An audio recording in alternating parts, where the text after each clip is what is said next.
Good morning, Jay Grave from Grave Fishing, coming to you from the living room here at Lake of the Ozarks. I was on Twitter this morning talking to my friend Brandon about fishing in Florida, and I was telling him one of my favorite baits, favorite ways to fish is a Texas rigged pegged craw creature.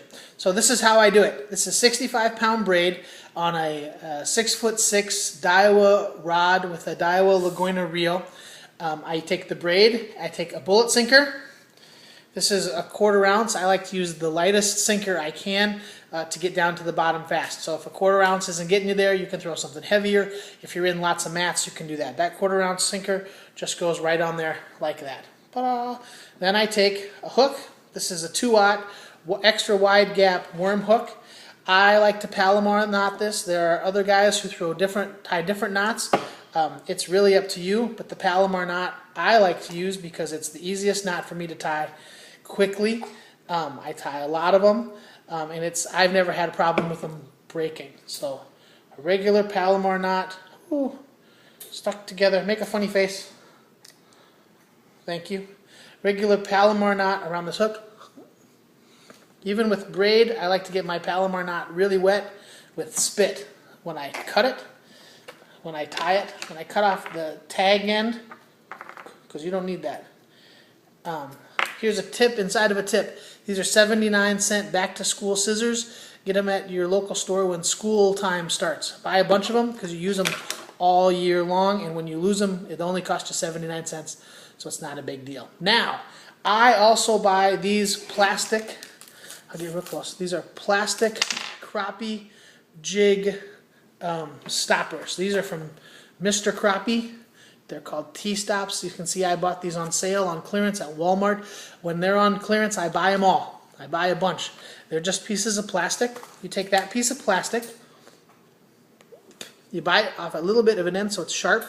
That goes inside of that bullet sinker. Did you see how I did that? So the T end is in the back, the fat end is back here, the pointy end is through the front. You pull that so that's tight, okay? And that keeps that bullet sinker from moving around too much. You cut off the end so that it doesn't get all caught up in the brush. You can cut off the back. I like to cut off the back. So that's gone, just like that. Okay, now leave that be for just a second. I'm using a Quick Baits Quick Beetle. Looks like this. It's a craw. You can use a Zoom craw. You can use a quick craw like this from Quick Baits. Whatever plastic you want to use for the situation, you can use. This is green pumpkin.